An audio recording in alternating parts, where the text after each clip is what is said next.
Hello friends, welcome to RS learning. आज हम बात करेंगे एक क्लास 9th की केमिस्ट्री की सीरीज चल रही है।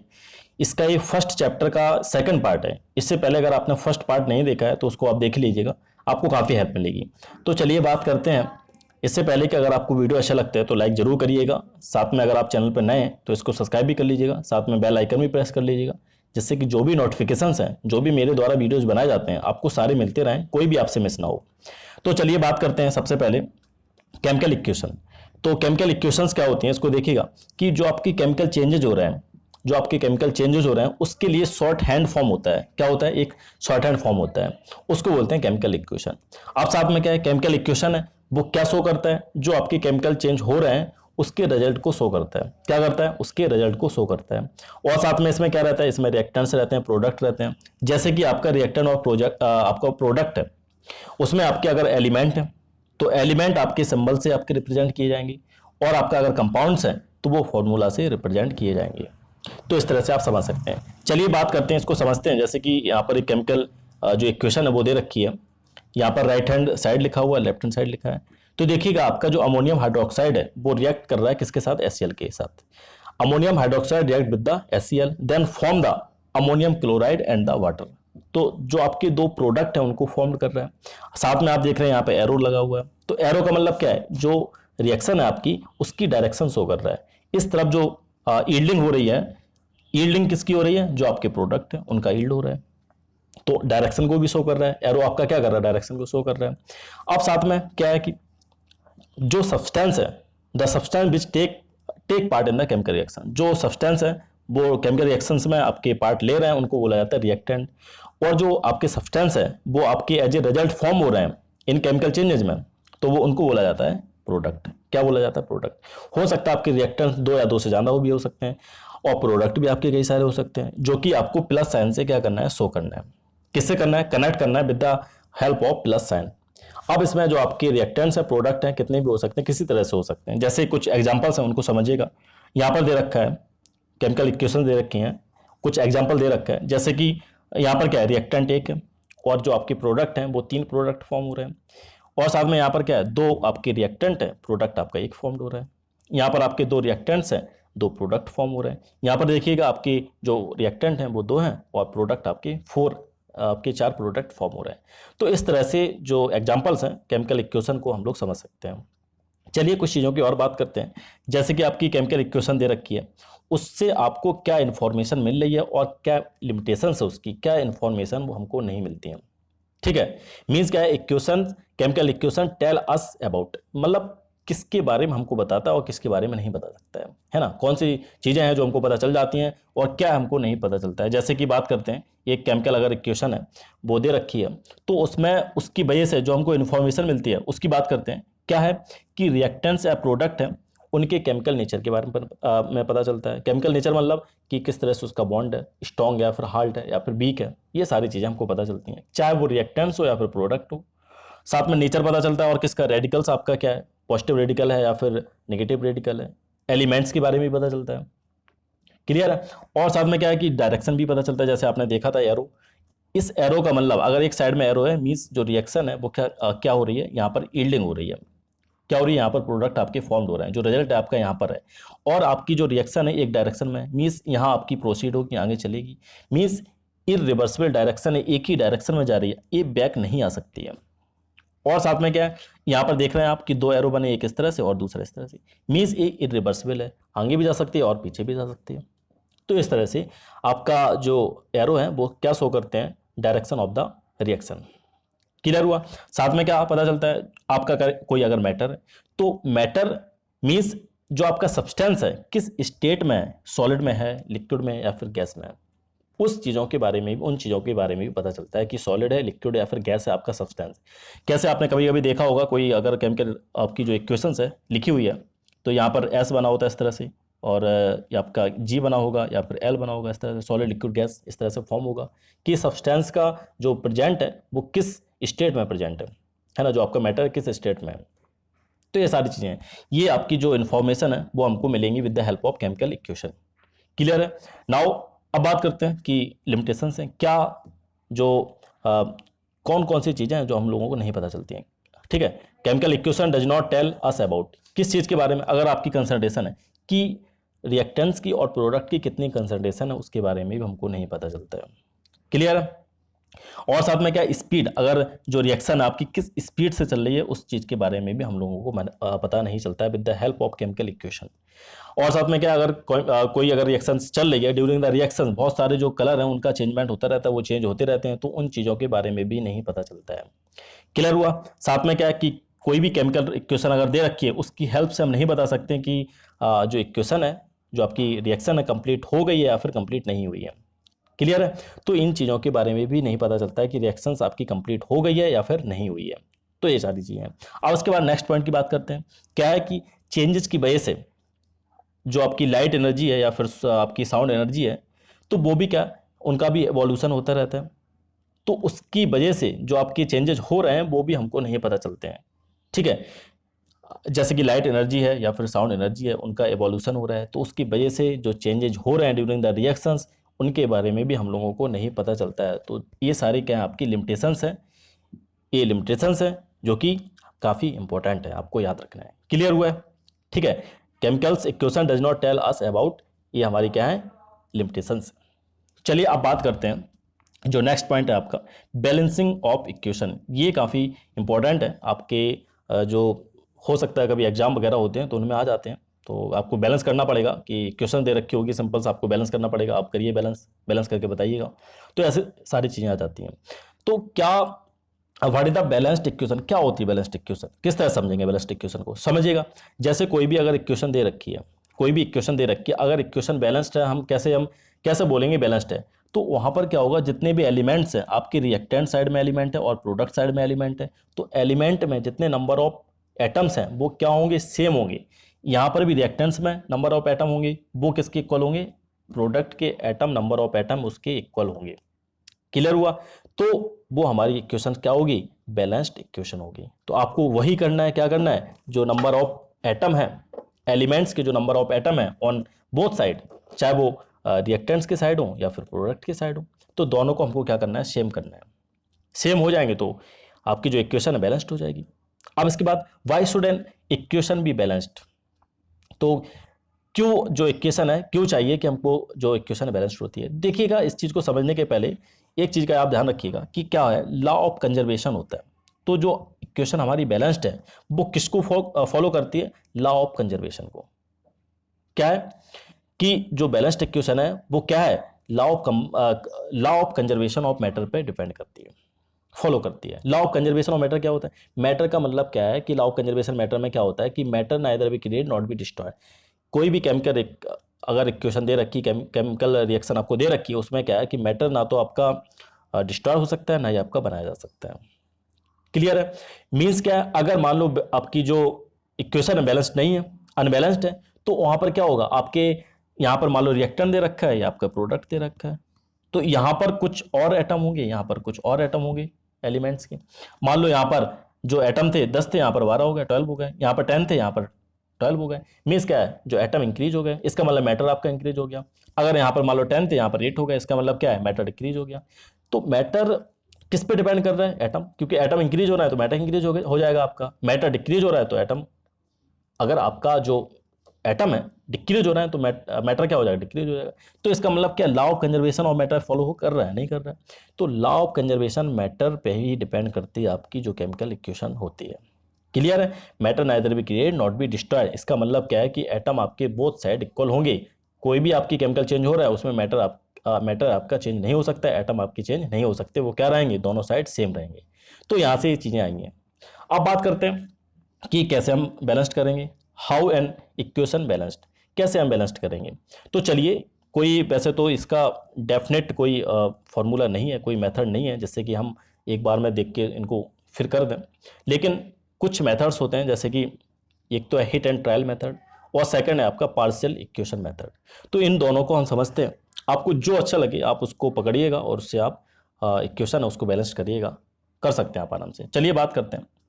फर्स्ट है, इसमें क्या है कि hit and trial method, first method, इसको देखिएगा क्या करते हैं, देखिएगा तो देखिएगा कि इसमें क्या है कि जो नंबर ऑफ एटम होते हैं, नंबर ऑफ एटम है, ईच एलिमेंट के हम क्या करते हैं, काउंट करते हैं, चाहे वो रिएक्टेंट के साइड हो या फिर प्रोडक्ट के साइड हो, और उस तरह से इक्वल करने की कोशिश करते हैं।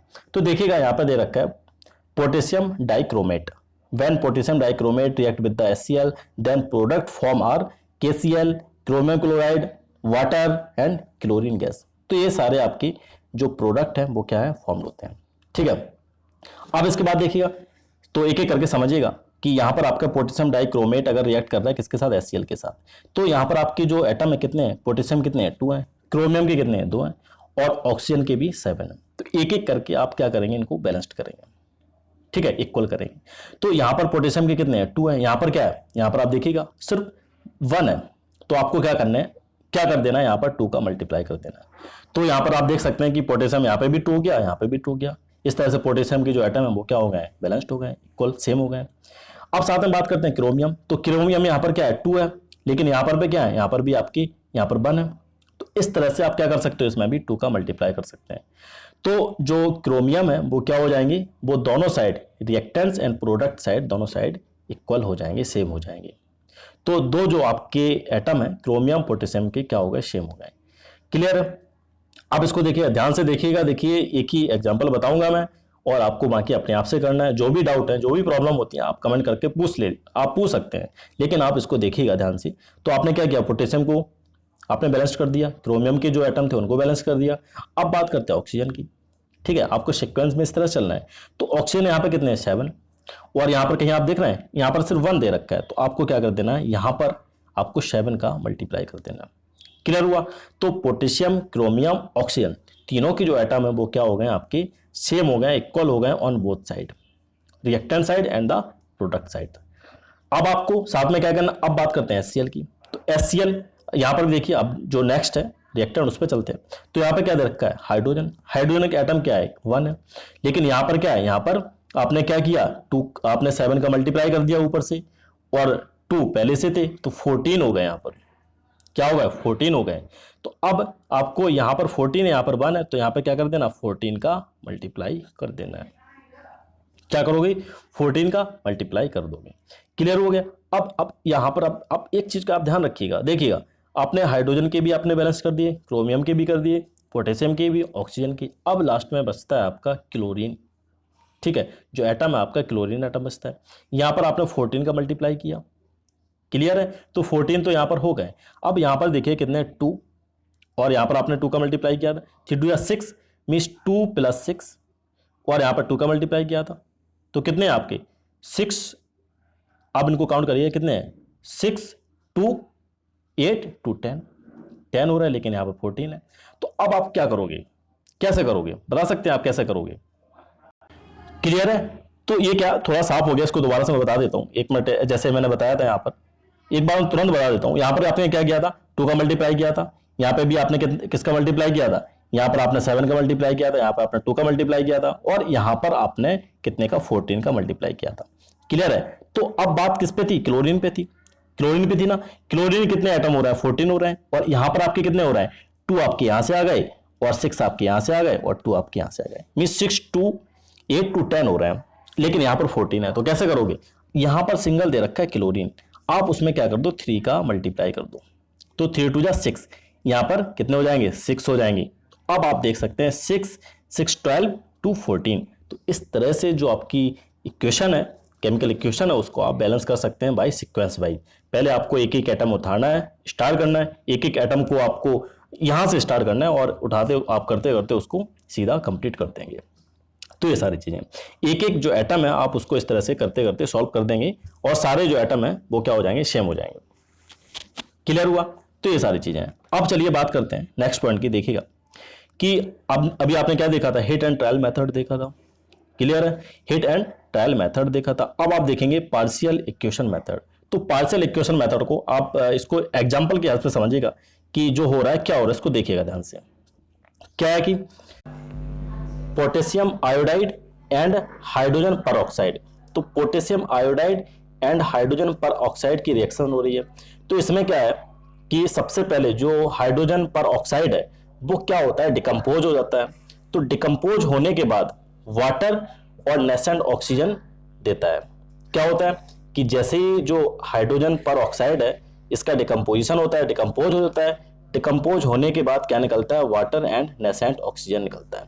अब ये जो नेसेंट ऑक्सीजन होता है क्या है कि ये अनस्टेबल रहता है, ये क्या रहता है, काफ़ी अनस्टेबल रहता है। तो इस वजह से क्या करता है कि जो नेसेंट ऑक्सीजन है, जो सॉल्यूशन है आपका, जो बोल सकते हैं आप, जो रिएक्शंस हो रही है उसमें क्या होता है, उसमें पोटेशियम जो आयोडाइड होता है उसको ऑक्सीडाइज करता है। ऑक्सीडाइज करने के बाद क्या बनाता है, क्या निकलता है हमारा, potassium hydroxide and iodine formed होता है। अब जो रिएक्शन होती है, ये जो ऑक्सीडाइज हो रहा है, ये ऑक्सीडाइज हो रहा है, पोटेशियम आयोडाइड का जो ऑक्सीडाइज हो रहा है किसके प्रेजेंस में होता है, वाटर के प्रेजेंस में। क्योंकि आपने देखा था जो हाइड्रोजन परऑक्साइड था उसको वो डिकम्पोज हो रहा था तो वाटर और नेसेंट ऑक्सीजन दे रहा था। तो ये जो रिएक्शंस है, ये जो आपकी मेथड है पार्शियल इक्वेशन मेथड, इसमें क्या होता है, सारी जो स्टेप बाय स्टेप चलती है रिएक्शन। जैसे कोई अगर कॉम्प्लेक्स रिएक्शन है तो वो स्टेप, वो भी एक स्टेप में होगी। इसके बाद और बाकी जो रिएक्शंस है वो भी स्टेप बाय स्टेप चलेंगी। इंडिविजुअली जो इक्वेशंस हो रही हैं आपको लिखना है। जैसे आपने क्या लिखा था, जो फर्स्ट डिकम्पोजिशन हो रहा है, क्या हो रहा है, हाइड्रोजन परऑक्साइड डिकम्पोज हो रहा है, तो आपने इस इक्वेशन को लिखा। इसके बाद नेक्स्ट क्या हो रहा था, नेसेंट ऑक्सीजन ऑक्सीडाइज कर रहा था किसको, पोटेशियम आयोडाइड को। क्लियर है। तो क्या फॉर्म हुआ आपका, पोटेशियम हाइड्रोक्साइड और आयोडीन फॉर्म होगा। अब क्या करना है, जो फाइनल जो दोनों रिएक्शंस आती हैं उनको क्या कर देना है, ऐड कर देना। क्या करना है, फाइनल जो स्टेप आएगा वो कैसे आएगा, इनको जो रिएक्शंस हुई आपको ऐड करने के बाद। ठीक है, जैसे आप ऐड करेंगे, ऐड करने के बाद जो कॉमन चीज है उनको कैंसिल आउट कर देना है ना। ऐड होने कब आएगा, जो सेम चीज है, जो कॉमन चीज है उनको क्या कर देना है, आपको कैंसिल कर देना है। जैसे यहाँ पे वाटर दे रखा है, वाटर कैंसिल कर दिया, वाटर को वाटर के साथ, ऑक्सीजन को ऑक्सीजन के साथ कैंसिल कर दिया। कॉमन जो आपके टर्म है उनको कैंसिल कर देना। अब जब आप ऐड करेंगे, आप जैसे ऐड करेंगे, जो फाइनल स्टेप आएगा हमारा ऐड करने के बाद, वो हमारा क्या होगा, बैलेंस्ड इक्वेशन होगा। क्लियर है। तो ये सारे स्टेप आपको पार्शियल इक्वेशन मेथड में आपको यूज करने हैं। स्टेप बाय स्टेप जो जो रिएक्शंस आपकी होती चली जा रही है उनको ऐड करते चले जाइए, उनको लिखते चले जाइए, फाइनली आप बाद में उनको ऐड कर दीजिएगा। तो ये सारे स्टेप अगर आप फॉलो करेंगे, यूज करेंगे, then you will find the balanced equation finally. Clear. तो ये सारी चीज़ें। अब इसके बाद देखिएगा एक और एग्जाम्पल समझते हैं। जैसे कि ऑक्सीडेशन हो रहा है, ऑक्सीडेशन हो रहा है हाइड्रोजन सल्फाइड का, किससे, पोटेशियम परमैंगनेट। तो जो पोटेशियम परमैंगनेट है वो क्या होता है, एसिडिफाइड होता है। मीन्स एसिडिफाइड का मतलब क्या है, कोई ना कोई उसमें एसिड जरूर होगा, एसिड होगा। तो एसिड मान लो वहाँ पर आपने लिया सल्फ्यूरिक एसिड, तो यहाँ पर सल्फ्यूरिक एसिड जैसे आप उसमें डालेंगे तो सल्फ्यूरिक एसिड, तो क्या होगा, जो पोटेशियम परमैंगनेट है वो रिएक्ट करेगा सल्फ्यूरिक एसिड के साथ। तो क्या बनता है, ये जो फर्स्ट सबसे पहले आपको क्या करना है, इस स्टेप में क्या करते हैं, आपको स्टेप बाय स्टेप रिएक्शंस लिखनी है। तो सल्फ्यूरिक एसिड और पोटेशियम परमैंगनेट रिएक्ट करेंगे एक दूसरे के साथ। तो क्या है, पोटेशियम परमैंगनेट क्या निकलेगा आपका, निकलेगा पोटेशियम सल्फेट, साथ में manganese sulphate, water and nascent oxygen. तो ये जो आपके फाइनल प्रोडक्ट है वो निकलेंगे। यहाँ पे भी आपका क्या निकला, नेसेंट ऑक्सीजन। और जो नेसेंट ऑक्सीजन है वो क्या निकला है, 5 है ना, 5 एटम उसके निकले हैं। अब इसके बाद क्या है, उसके बाद क्या होता है, अब जो नेसेंट ऑक्सीजन है वो क्या करता है, ऑक्सीडाइज कर देता है किसको, क्योंकि जो आपने रिएक्शन कर रहे हैं उसमें क्या हाइड्रोजन सल्फाइड भी प्रेजेंट है, तो हाइड्रोजन सल्फाइड को ऑक्सीडाइज करता है, क्या फॉर्म करता है, सल्फर। तो इस तरह से जो फाइनल आपकी दोनों रिएक्शंस हैं वो इस तरह से आप लिख सकते हो स्टेप बाय स्टेप। क्लियर है। अब आप देख सकते हैं कि 5 का नीचे मल्टीप्लाई कर दीजिए तो 5 एटम ऑक्सीजन के भी हो जाएंगे, 5 ऊपर जो नेसेंट ऑक्सीजन उसके भी हो जाएंगे, कैंसिल आउट हो जाएगा। तो जो फाइनल आपकी रिएक्शन आएगी क्या आएगी, इस तरह से आएगी आपकी। तो ये क्या होगी, आपकी बैलेंस्ड इक्वेशन होगी after the cancel out the common term. ये क्या होगी, आपकी बैलेंस्ड इक्वेशन होगी। तो ये था आपका पार्शियल इक्वेशन मेथड। इसकी हेल्प से आप किसी भी केमिकल इक्वेशन को बैलेंस कर सकते हैं। तो दोनों मेथड है, हिट एंड ट्रायल मेथड हो गया और ये वाला मेथड हो गया। इनकी दोनों की हेल्प से आपको जो अच्छा लगे वो आप यूज कर सकते हैं और आप किसी भी इक्वेशन को बैलेंस कर सकते हैं। ठीक है। तो चलिए बात करते हैं नेक्स्ट टॉपिक की, रिलेटिव एटॉमिक मास। क्या है, रिलेटिव एटॉमिक मास या रिलेटिव मॉलिक्यूलर मास। तो जो रिलेटिव एटॉमिक मास है और रिलेटिव मॉलिक्यूलर मास है उसको किस तरह से फाइंड करते हैं उसको समझिएगा, देखिएगा। तो अब इसमें देखिएगा कि आपके जो एटम्स होते हैं, अगर एटम की हम लोग बात करें तो एटम क्या होते हैं, आपने देखा है कि बहुत छोटे होते हैं, वेरी वेरी स्मॉल, और बहुत लाइट होते हैं। तो काफ़ी स्मॉल होते हैं और लाइट होते हैं, इस वजह से हम इनको डायरेक्टली हम वेट नहीं कर सकते, इनका जो वेट है हम डायरेक्ट नहीं कर सकते कभी। तो इनडायरेक्टली मेथड है जिसको हम यूज़ करते हैं इसका जो वेट है वो फाइंड करने के लिए, इसको बोला जाता है एब्सोल्यूट मास ऑफ एटम। क्या बोला जाता है, एब्सोल्यूट मास ऑफ एटम। अब इसमें क्या करते हैं कि जो भी आपका मास निकालना है, एटम हो या फिर मॉलिक्यूल हो, relative mass of atom and molecule, क्या करते हैं हम, कंपैरिजन करते हैं। क्या करते हैं हम, कंपैरिजन करते हैं। जैसे कि आपका लाइट एलिमेंट दे रखा है, जैसे इनिशियली स्टार्टिंग में टाइम में हम लोग हाइड्रोजन एटम से कंपेयर करते थे। किससे करते थे, हाइड्रोजन एटम से। तो इसमें हाइड्रोजन एटम से कंपेयर किया, तो हाइड्रोजन एटम ये 1961 से पहले की बात है, जो हम हाइड्रोजन एटम को स्टैंडर्ड मान के, स्टैंडर्ड यूनिट मान के हम इससे कंपेयर करते थे, और डिफरेंट जो हमारे एटम है, मॉलिक्यूल्स हैं, उनका हम मास कैलकुलेट करते थे। अब इसके बाद 1961 के बाद कार्बन 12 एटम को, ये आइसोटोप ऑफ कार्बन है, कार्बन 12, इसको हम एज ए स्टैंडर्ड यूनिट माना। फिर इससे कंपैरिजन करके हम डिफरेंट एटम हैं और मॉलिक्यूल्स हैं, उनका मास कैलकुलेट किया। तो जैसे कि अगर यहाँ पे दे रखा है कि अगर कोई भी आपका एटम है, ठीक है, अगर आपको रिलेटिव एटॉमिक मास कैलकुलेट करना है तो वो क्या होता है, इसको आप डायरेक्टली निकाल सकते हो। It is the ratio of the mass of atom of an element, जो मास ऑफ एटम है एलिमेंट का, upon 1/12 mass of atom of carbon atom. तो इस तरह से आप जो रिलेटिव एटॉमिक मास है वो कैलकुलेट कर सकते हैं। और अगर मॉलिक्यूल की बात करेंगे तो रिलेटिव मॉलिक्यूलर अगर मास कैलकुलेट करना है तो अब आपको क्या करना है, मास ऑफ वन मॉलिक्यूल ले लेना है। क्लियर हुआ, तो मास किसका लेना है, वन ऑफ, आपको वन मॉलिक्यूल का मास ले लेना है। तो मास of the one molecule of atom हो जाएगा यहाँ पर क्या है, mass of one atom of element. Clear हुआ, तो यहां से आप relative mass of atom calculate कर सकते हैं, या फिर रिलेटिव मॉलिक्यूलर मास आप कैलकुलेट कर सकते हैं। क्लियर हुआ। अगर बात करते हैं ग्राम एटॉमिक मास की या ग्राम एटम, वही आप जो रिलेटिव एटॉमिक मास है उसको ग्राम में कैलकुलेट कर रहे हैं, अगर उसको ग्राम में आप एक्सप्रेस कर रहे हैं तो वही हमारा क्या हो जाता है, ग्राम एटॉमिक मास या फिर ग्राम एटम। और अगर मॉलिक्यूलर जो आपका ग्राम मॉलिक्यूलर मास है या आपका, वो आप ग्राम में कैलकुलेट कर रहे हैं, मीन्स रिलेटिव मॉलिक्यूलर मास को अगर आप कोई भी सब्सटेंस है उसका ग्राम में एक्सप्रेस कर रहे हैं तो वो आपका क्या हो जाएगा, ग्राम मॉलिक्यूलर मास या फिर ग्राम मॉलिक्यूलर, क्या हो जाएगा, ग्राम, आपके ग्राम मॉलिक्यूल्स। क्लियर हुआ, तो ये सारी चीजें हैं, ग्राम मॉलिक्यूलर मास या फिर ग्राम मॉलिक्यूल, उसमें आपका आ जाएगा। तो ये सारी चीजें इस तरह से आप कैलकुलेट कर सकते हैं। जैसे यहाँ पर कुछ दे रखे हैं एटम, जो आपके यहाँ पर दे रखे हैं एटॉमिक एंड मॉलिक्यूलर वेट दे रखे कुछ जो कॉमन एलिमेंट है, किस स्केल पर आपको C12 जो कार्बन C12 है उसको एक स्टैंडर्ड स्केल माना है, स्टैंडर्ड यूनिट माना है, उस बेसिस पे दे रखा है। यहाँ पर जैसे एल्युमिनियम का दे रखा है 27 ग्राम, ठीक है, या 26.98 आपका यहाँ पर एटॉमिक वेट दे रखा है। और साथ में यहाँ पर देखिए आयरन दे रखा है। नाइट्रोजन का क्या है, नाइट्रोजन का 14.007 या 14 ग्राम, यहाँ पर ऑक्सीजन का 16 ग्राम दे रखा है। साथ में यहाँ पर मॉलिक्यूल्स का भी दे रखा है। अगर मॉलिक्यूल की बात करेंगे तो ग्राम मॉलिक्यूल, जैसे बात करेंगे नाइट्रोजन क्या होता है N2, क्लियर है, ऑक्सीजन O2। तो नाइट्रोजन यहाँ पर क्या था, 14 था, यहाँ पर क्या हो जाएगा, 2 है, 2 एटम है, तो क्या हो जाएगा 14 × 2 28 ग्राम। ऑक्सीजन की बात करेंगे 8 है तो 8 सॉरी यहाँ पर क्या 16 है तो 16 × 2 32 हो जाएगा। तो इस तरह से ये सारे आपके जो एटम है यहाँ पर डिफरेंट आपके दे रखे हैं, आप इनको समझ सकते हो। तो ग्राम एटम भी समझ सकते हो और ग्राम मॉलिक्यूल भी समझ सकते हो। चलिए बात करते हैं, नेक्स्ट पॉइंट है, देखिएगा यहाँ पर कुछ चीज़ें और दे रखी हैं, जैसे एटॉमिक वेट हम जो एक्सप्रेस करते हैं AMU में करते हैं। AMU का मतलब है एटॉमिक मास यूनिट, हमेशा एटॉमिक मास यूनिट में एक्सप्रेस करते हैं।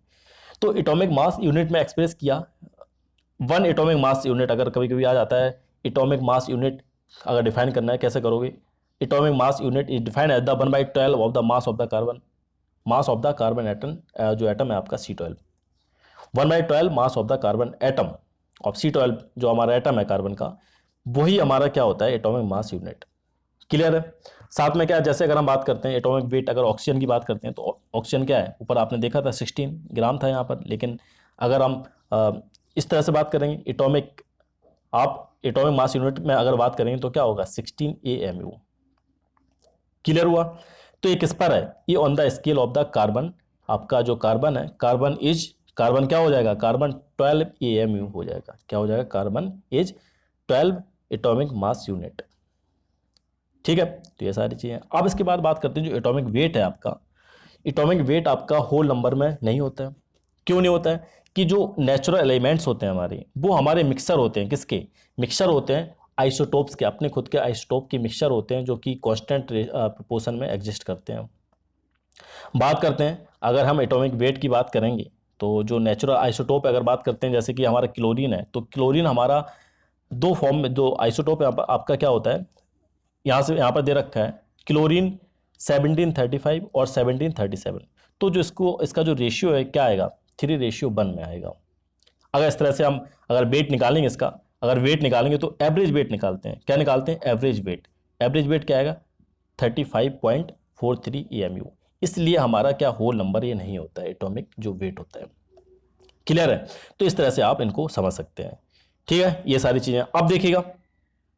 जैसे कि अगर आपका मॉलिक्यूलर वेट आपने निकाला, यहां पर दे रखा है सल्फर, यहाँ पर सल्फर डाइऑक्साइड दे रखा है, SO2 दे रखा है, इसका आप निकालेंगे, पहले सल्फर के निकालेंगे, ऑक्सीजन दोनों को ऐड कर देंगे तो 64 AMU आया। इसका मतलब क्या होता है, जो सल्फर जो मॉलिक्यूल है, सल्फर मॉलिक्यूल है, एक मॉलिक्यूल कितना है, 64 times heavier than the 64 times heavier than है किससे, 1/12 मास ऑफ द कार्बन। जो कार्बन है C12 एटम है, उससे हमारा क्या है, 1/12 हैवियर है। क्लियर है? तो इस बात का आपको ध्यान रखना है। ये चीज़ें अगर आपको क्लियर नहीं हुई हैं तो एक दो बार और रिपीट करिएगा, अच्छे से समझिएगा जब तक कि चीज़ें आपको समझ में ना आ जाए। चलिए आप बात करते हैं नेक्स्ट पॉइंट की, देखिएगा। अब आपको कैलकुलेशन करना है, आपको जो रिलेटिव मॉलिक्यूलर मास है वो कैलकुलेट करना है। तो उसको देखिएगा, सबसे पहले एक एक करके एग्जाम्पल समझते हैं, काफ़ी इंपॉर्टेंट है, इसको देखिएगा।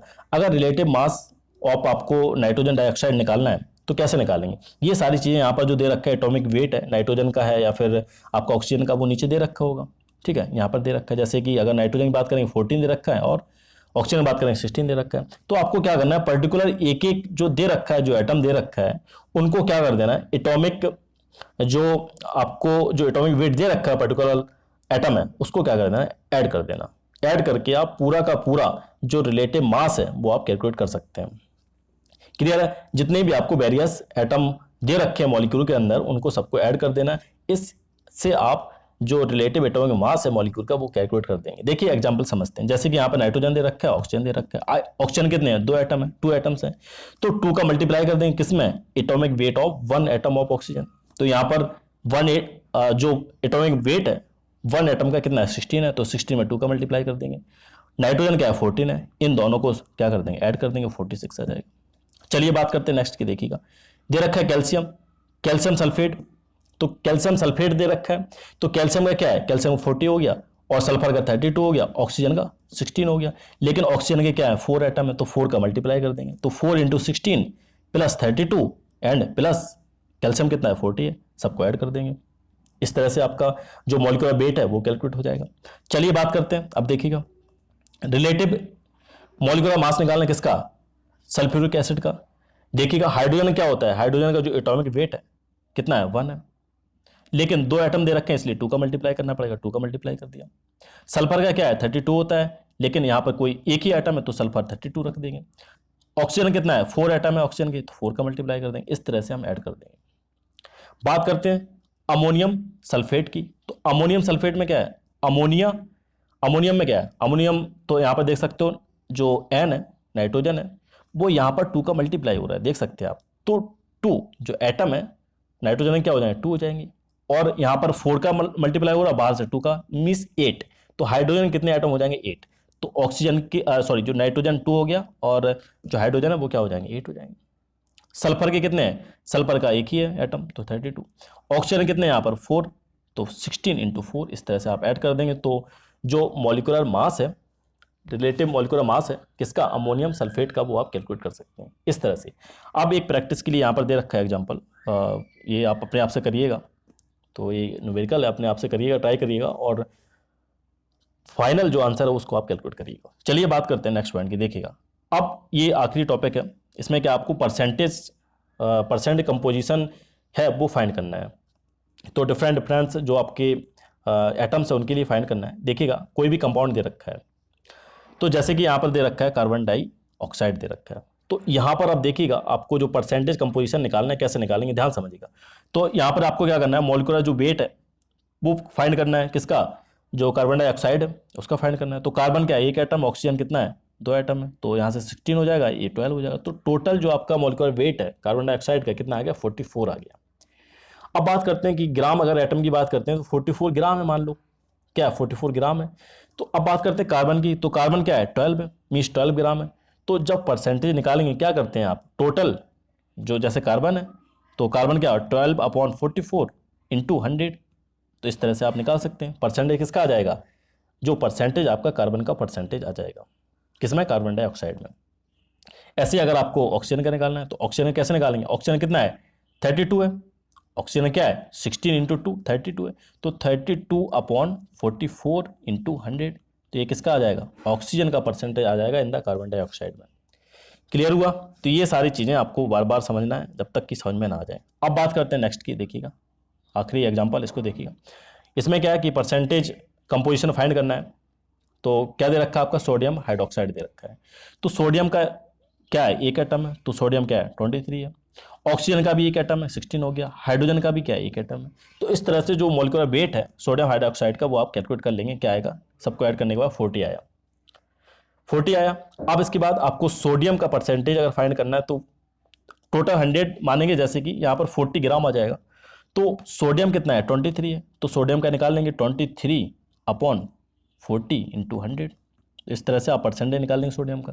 ऑक्सीजन का निकालेंगे तो ऑक्सीजन क्या हो जाएगा 16/40 इंटू 100, तो इस तरह से आप ऑक्सीजन का परसेंटेज निकाल लेंगे। बात करेंगे हाइड्रोजन की, तो हाइड्रोजन क्या होगा 1/40 इंटू 100, इस तरह से आप हाइड्रोजन का परसेंटेज निकाल लेंगे इन द सोडियम हाइड्रोक्साइड। तो ये सारी चीज़ें हैं जिसमें कि आपको परसेंटेज कंपोजिशन आप निकाल सकते हैं किसी भी कंपाउंड के लिए। तो ये सब है, this is the whole analysis of this topic. और साथ में एक एग्जांपल दे रखा है, इसको आप एज ए होमवर्क करिएगा, दो दे रखे, इनको दोनों करिएगा तब चीज़ें आपकी क्लियर होंगी। कोई भी डाउट होता है तो आप विदाउट कोई हेजिटेशन पूछ सकते हैं। और अगर आपको अच्छा लगे तो लाइक ज़रूर करिएगा, साथ में आपको कोई भी प्रॉब्लम है, कोई भी डाउट है, आप कमेंट जरूर करिएगा। Now thank you for watching.